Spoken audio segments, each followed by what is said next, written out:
put out my portfolio, my resume, nobody's hiring. I did a lot of bartering. I remember if somebody wanted a flyer, I'm like, bro, if they couldn't pay, I'm like, yo, can you just feed me? I just need to eat, bro. Like, it was tough. It was rough. It was harsh.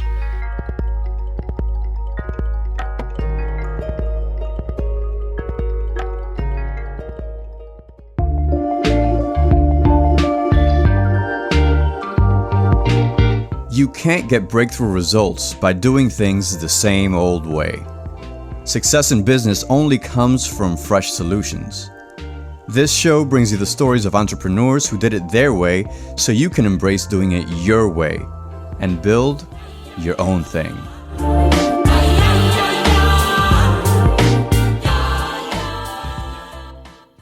You're in for a hell of a time. That's what the job recruiter said to me. Those guys do a lot of coke and a lot of partying. And now I'm sitting there wondering if we're still talking about the same thing. See, I was 23, fresh out of college, and looking for a marketing job. That's what I told the guy. I told him I want to work at an agency doing marketing. And that's when he started rambling about all the sex, drugs, and rock and roll. As a guy in my 20s, that did sound real enticing, I'm not going to lie, but really, I just wanted to put my degree to use. I wanted to help cool companies sell products in a cool way. I ended up getting into marketing and then out and then back in. And the recruiter was partly right. I'll tell you how in a bit. But then 11 years later, I started my own side business, helping local businesses make more money by selling better. And that's what I'm here to share with you today, if you stick with me. So I love talking with others who are in the same racket. For example, my friend. My name is Steve Ortiz-Lucen. I am a creative entrepreneur, a consultant, philanthropist, and a VJ. I run and build multiple brands that I own and love, and I'm on a mission to uplift my community through creativity. And here's why I love talking to other entrepreneurs and consultants. We're all either really cocky or really insecure, and sometimes both at the same time. I was incredibly confident. I really knew that I had a unique sort of flavor to design. While everybody was doing very boring flat designs, I was doing very 3D impactful designs, and hence hallucinated design. Like, the designs made you hallucinate. I knew my product. Coming back out now, January 2018 is when I decided to go back to my creative entrepreneurship, just going out on my own. Seeing how the whole marketing game has changed because of social media. Every so often, I do get the imposter syndrome, and I'm like, this guy's doing it better, this guy's doing it that way, this and that. But what I've learned also is, if you compare, you will despair. Right? And it's like, you cannot compare yourself to other people. You have to just compare yourself to the person you were the day before.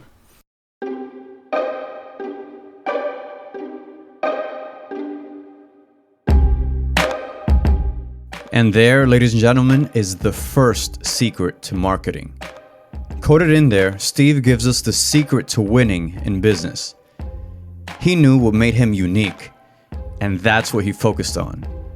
The technical term for this is Unique Selling Proposition, or USP. In every category, only one brand can compete on price. So, only one Walmart and only one Bic pen. For the rest of us to compete, we have to find what makes us unique. Take Instagram. Do you know how they started? They started as an app for sharing your location, called Bourbon. But guess who was their competition? Yep, Foursquare, who was the leader at that time at doing this. Instagram realized it was a losing battle, but they had already raised $500,000. So here's what happened next. They told this story in the podcast, How I Built This. We had, $495,000 left in the bank because $5,000 to buy a couple of computers, right? And And we were like, all right, it's okay. If this idea doesn't work out, we can really string this $500,000 out for a long time. So we're going to come up with a new idea. So we started focusing on photos, and we were both burned out. I was like, all right, Mike, I gotta take a break. So my now wife and I, Nicole, went to Mexico, and we were working on this idea of photos. So Mike was like, all right, I'm going to prototype this thing while you're on break. You come back and then we'll like reconvene. So Mike started prototyping this app. And as I'm away, I'm walking down the beach with Nicole in Mexico. We were in this little surfing town called Todos Santos. And I'm like, Nicole, I think we're going to focus on photos. And she goes, oh yeah, that sounds like a great idea. I love all the photo posts on Bourbon. But she goes, I don't think I'm going to post that much. And I go, well, why not? And she goes, well, my photos aren't that good. And I said, well, they're great. And she goes, well, they're not as good as your friend Greg. And I was like, well, Greg uses a bunch of filter apps to like make them look nice. And she goes, oh, you should probably add filters. And I was like, that's it. Like we just need to be able to make people feel like their photos are worthy of sharing. So that was the aha moment for Instagram. They found their secret sauce. Make people feel good about their photos. But before we continue talking about finding your special thing, let's rewind time a little bit. Let's hear about how my friend Steve got started because, like Instagram, he didn't always know what his special thing is. He started doing design in college when he downloaded a bootleg copy of Photoshop. And his first breakthrough? Getting paid $50 to make a party flyer. It's inspiration, it's encouragement, it gave me confidence. And you're right, that's all you need. So little by little, people saw that I would put my heart and soul into these flyers.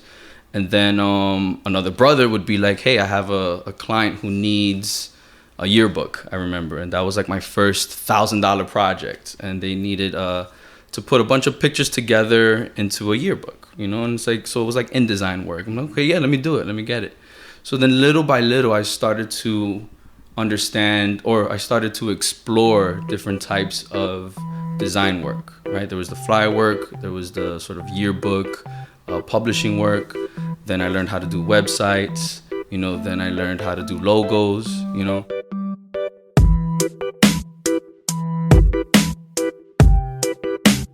So he was kind of flailing around. He hadn't yet found his special sauce. He was simply taking any design project just to learn the ropes. But anyone will tell you, college is not the real world. So then the picture gets dark.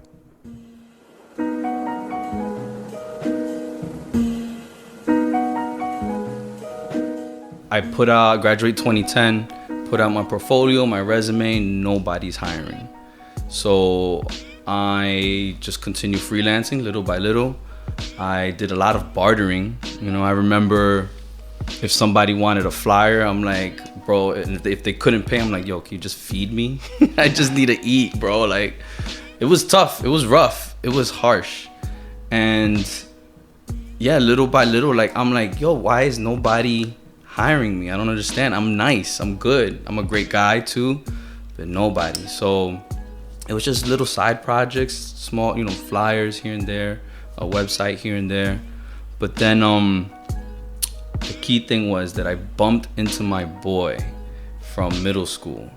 His name is Anthony Gentili. And I'm like, yo, I haven't seen you in so long. What's up? How you doing? Yo, come. I live right here. We were all in the Upper West Side, and I was right by my crib on 108. And I'm like, yo, come to the crib. Just grab a drink. Let's catch up. And me just being excited about my craft, I opened my laptop, showed him my animations, and he's like, yo, you should come work for my dad. And his dad is a toy inventor, an author, a creative, a genius, an entrepreneur. Like, did a bunch of stuff. So went to go see his dad, showed him, he assigned me a trailer to do for one of his books that he came out. Did a trailer for him, and boom, he hired me as a retained freelancer. So 3 days out of the week, I was coming into his office and doing any sort of animation that he needed. whether it be a trailer or like a small little rotation of a 3D object, like whatever it was, I was there on deck for him. And that was a very, very key point for me, because in the office, I had a cubicle and I was just doing my thing, you know, and that kept the roof over my head and food on my plate, right? So that was good. That was stability. That was about $3,000 a month, right? And only for 3 days a week. So the other 2 days I could chill, work on my freelancing, or, you know, just figure life out or whatever.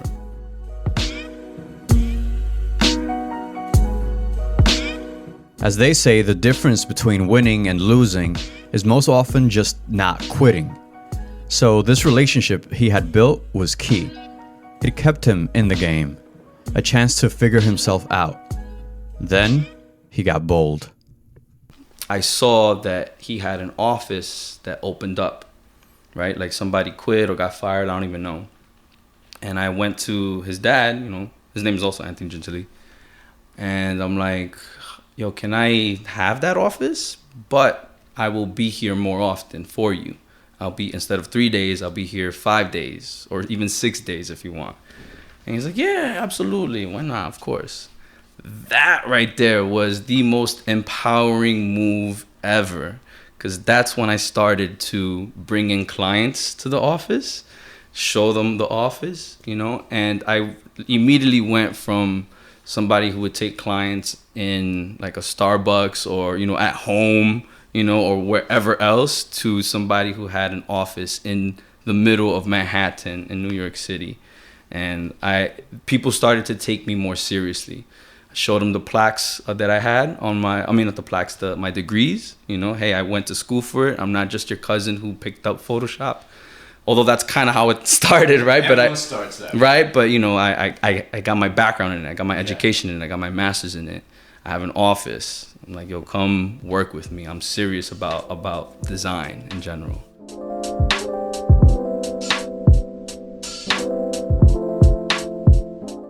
So now he had his own office, and he went from being simply a designer to having a business.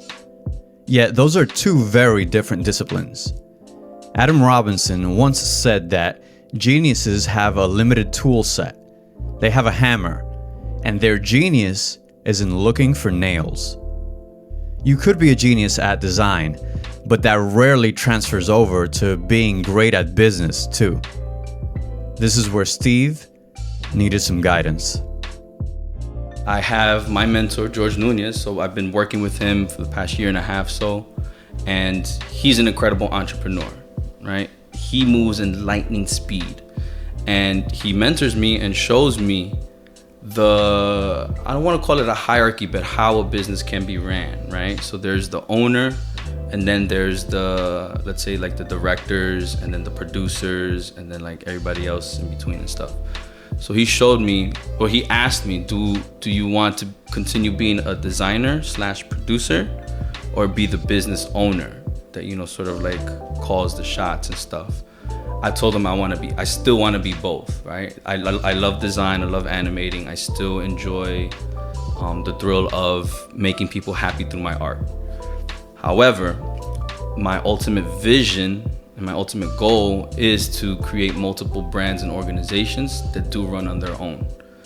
Therefore, I am on my way to becoming more business and not just creative, or more business as opposed to producer and business. In Russia, there's a saying, if you chase 2 rabbits, you will not catch either one. Anytime we spread our focus out, we run the risk of losing our edge. But here's the flip side of that. In business, your special thing, what we call your unique selling proposition, that thing could be combining 2 things in a fresh way. For example, a Swiffer isn't as good at sweeping as a broom, or as good at mopping as a mop. But the way Swiffer combined both makes it a $500 million product. I'll take that any day. So, if you've been paying attention, you've noticed the thread running through Steve's story. And this is, he's good at building relationships. He hustled his way into projects while in school. Then his network of friends opened up a steady freelancing gig, and he parlayed that into a cool office in Midtown Manhattan. Now it's becoming clear to him what his special thing is. He combines the skills of a solid designer with the communication and people skills of a CEO. It kind of relates with something the famous author Neil Gaiman said during a commencement speech. You get work however you get work, but people keep working in a freelance world, and more of today's world is freelance, because their work is good, and because they're easy to get along with, and because they deliver the work on time. And you don't even need all three. 2 out of 3 is fine. People will tolerate how unpleasant you are if your work is good and you deliver it on time. People will forgive the lateness of your work if it's good and they like you. And you don't have to be as good as everyone else if you're on time, and it's always a pleasure to hear from you.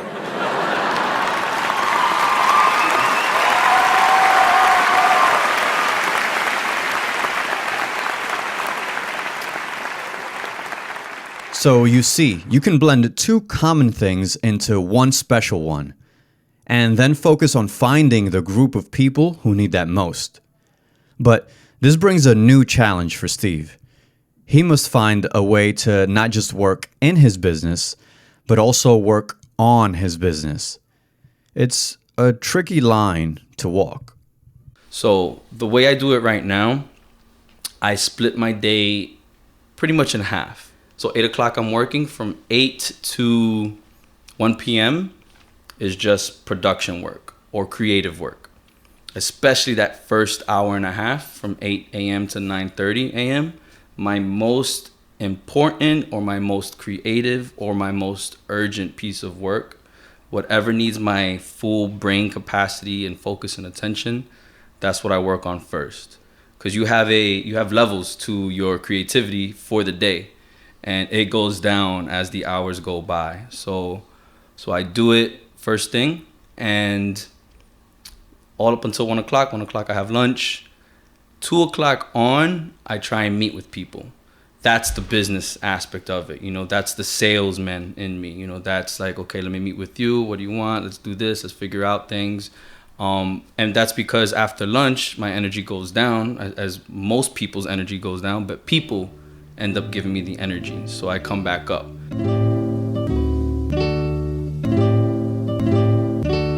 This split of a workday is very famous in the startup world. In Silicon Valley, the venture capitalist Paul Graham gave it a term. He divides work into either maker time or manager time.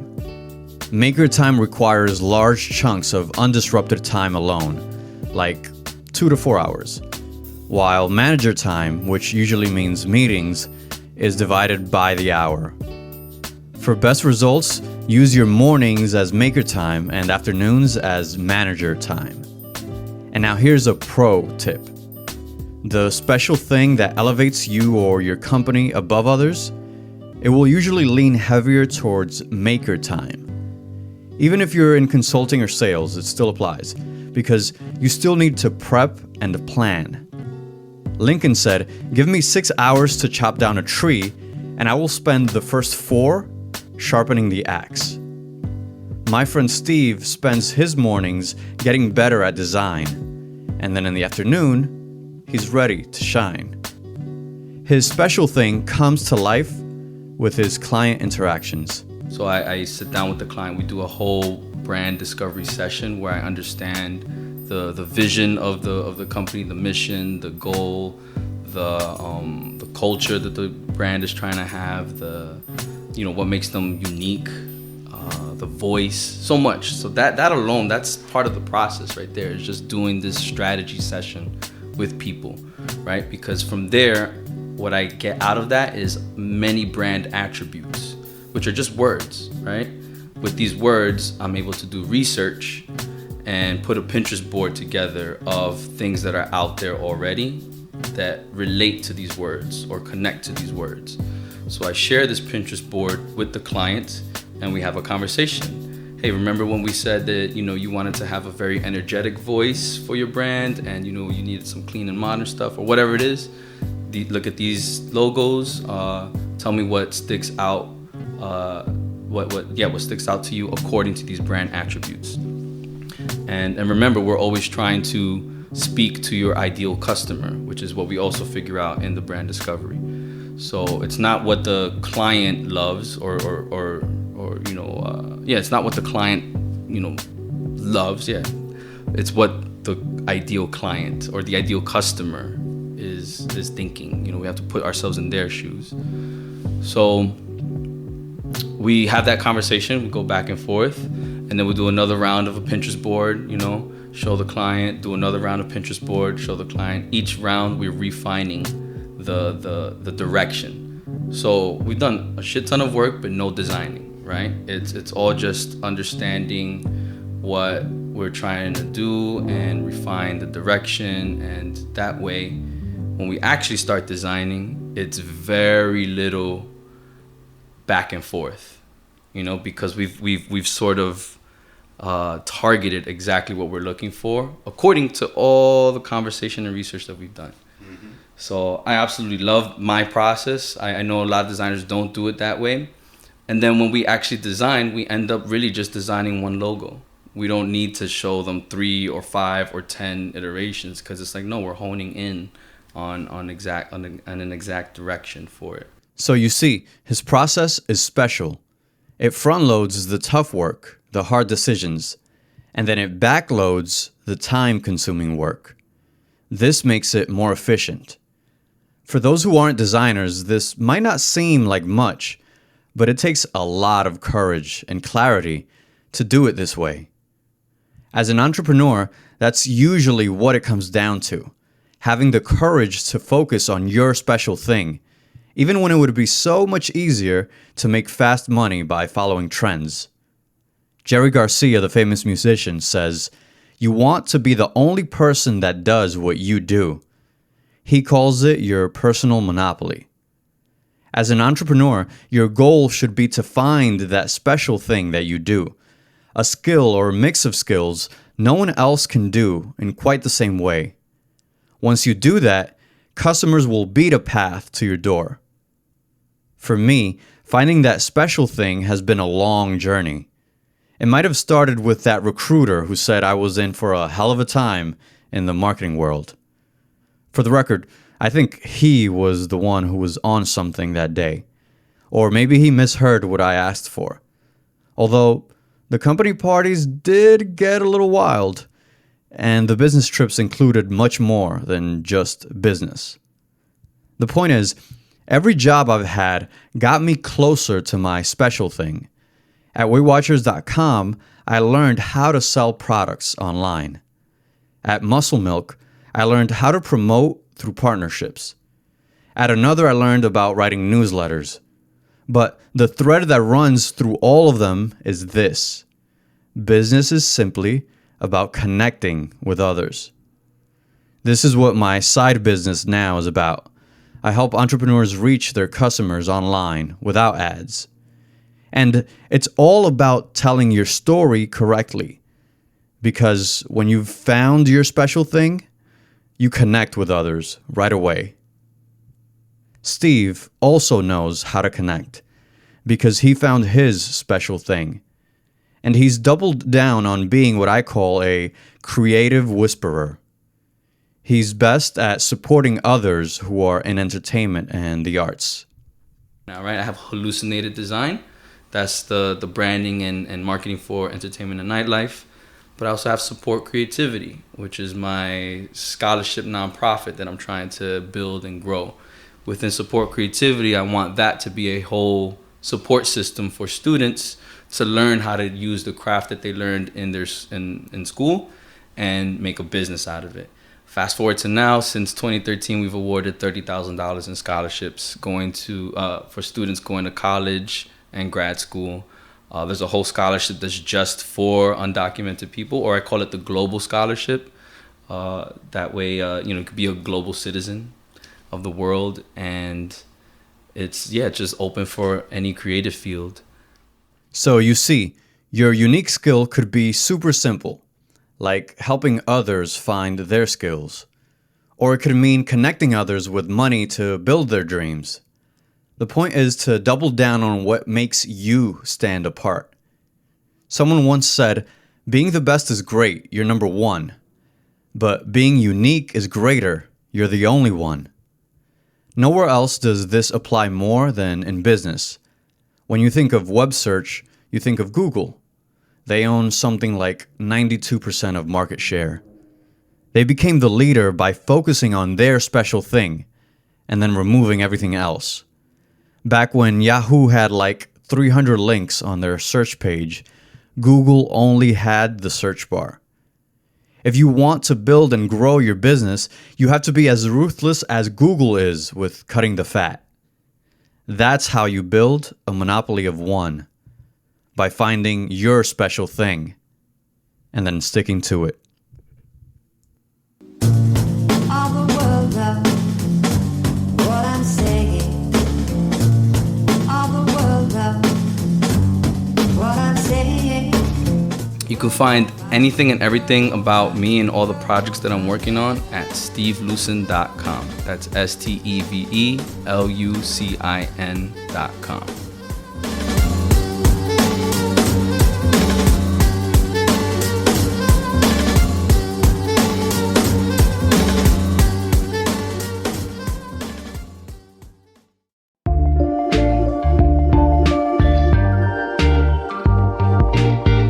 My peoples, it feels great to be back with the podcast, new episodes, new name. I know it's been a year, but I had to kind of sit back, reassess, got really busy with work, with my business. But now I've found a way to fit it in and manage and interview and get some great ideas out there to you. So I'm excited to be back. I'm going to release these weekly, so stay tuned. Make sure you subscribe on your favorite podcast player, whether that's Spotify or Apple Podcast or wherever it may be. But subscribe and stay tuned. These episodes are going to come weekly, and I'm excited for what's ahead. Enjoy the rest of your week. Bye.